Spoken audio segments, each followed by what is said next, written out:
जीव हमारी जाति है, मानो धर्म हमारा, हिंदू मुस्लिम सिख ईसाई को धर्म नहीं है जा रहा।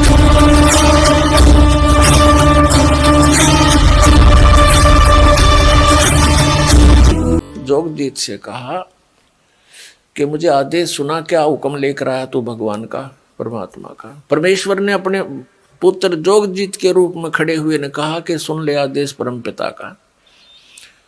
तूने परमात्मा के बच्चों को घना सता रखा है, कोई गधा कुत्ता सूअर बना रखा है। किसी को कैंसर है, किसी को पेट में दर्द है, किसी को हाई बीपी है, किसी का लो है, किसी का हाथ कटा है, किसी को अंधा कर रखा है। ये कोई जीवन बना दिया। निकम्मे तेरे साथ आ भी गए थे, साथ जुल्म किया करते हैं ए धूर्त व्यक्ति। और सुन ले पिताजी का आदेश, परम पिता का आदेश सुन ले। मैं नीचे के लोकों में जाऊंगा और तेरी पोल पाड़ का आऊंगा कि यू भगवान नहीं है, यू काल है। तुम ऐसे गलती से इसके साथ फंस गए हो। तुम्हारा निज स्थान सतलोक है, वहां पर इस विधि से सतनाम से और सार नाम से वापस जाया जाएगा। इस नाम का जाप करने से काल तुम्हारे निकट नहीं आवेगा। मैं सारा ऐसा परमात्मा का वो मंत्र लेकर आया हूँ, उस गुप्त नाम को जाकर दूंगा सबको, तेरे सारे जो ना जाल का नाश कर देंगे।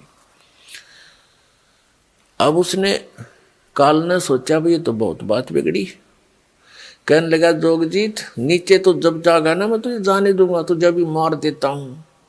एकदम झपट्टा मारा परमात्मा को मारने के लिए, अपना बड़ा भाई समझकर।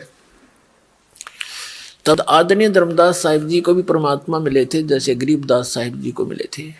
धर्मदास साहिब जी को परमात्मा ने बताया था कि धर्मदास, जब मैंने ऐसा कहा तो इस काल भगवान ने, इस ज्योति निरंजन ने, 21 ब्रह्मांड के स्वामी ने मेरे को मारने के लिए उग्र रूप बना के मेरे ऊपर झपट्टा मारना चाहा। धर्मदास जी से परमात्मा कह रहे हैं, मैंने सतनाम का नाम सुमरण कर दिया समाज से, और उस सुमरण में इतना बल है धर्मदास, ये भूत प्रेत पितर और ये देवता राक्षस भैरव बैताल और ये काल तक निकट नहीं आ सकता। भैरव बैतालों का तो जिक्र की है।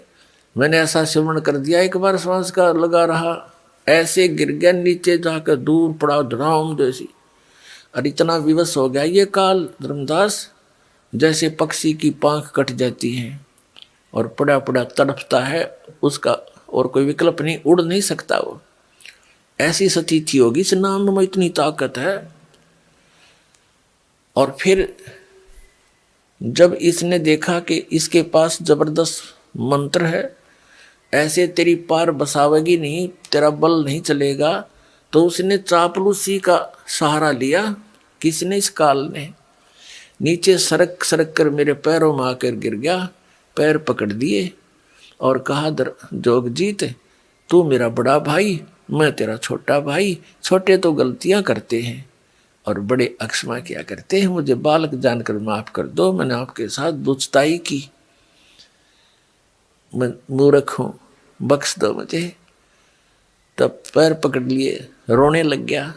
तब परमात्मा ने कहा, धर्मदास जी से बता रहे कि मैंने कहा कि छोड़ दे, फिर माफ कर दिया तेरे को। तो उसने कहा, काल ने कहा कि जी मुझे कुछ असुविधा है मेरे लोक में, आप तो समर्थ हैं, पिताजी का आदेश लेकर आए हो, वही आपके पास पावर है, मुझे कुछ सुविधाएं और प्रदान कर दो। तो परमात्मा ने कहा अपने पुत्र जोगजीत के रूप में खड़े हुए ने कि मांग के मांगता है भिखारी। तब ज्योति निरंजन ने कहा कि वचनबद्ध हो जाओ प्रभु, तब मांगू। परमात्मा ने जोगजीत रूप में खड़े कहा कि ठीक है मांग, मैं वचनबद्ध हो गया, मांग ले। छोड़ दिए, पैर हो गया खड़ा।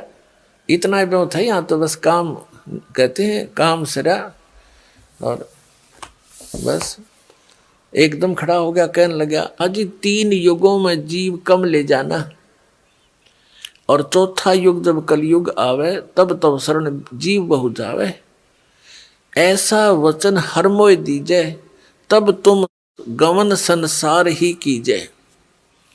ऐसा वचन है भगवान मुझे दे दो, तब आप नीचे संसार में जाना। तब परमात्मा ने कहा ठीक है भाई। और दूसरा ये कहा कि आप अपना ज्ञान देकर अपना बनाना, बाई फोर्स ना लेना, बलपूर्वक किसी को अपनी शरण में ना लेना। परमात्मा ने कहा ठीक है। ये तो मालिक को पता ही था कि मेरे ज्ञान को जो स्वीकार करेगा वही तो मेरे साथ लगेगा, और जो मेरे ज्ञान पर आधार नहीं रखेगा तो वो मेरा हो ही नहीं सकता। एक दो सुविधा मिल भी जाएंगी तो फिर छोड़ कर भागेगा। परमात्मा ने कहा ठीक है। कबीर परमेश्वर जी ने, सतपुरुष ने कहा जोगजीत रूप में खड़े ने कि ठीक है, जो तूने मांगा मैंने बख्श दिया।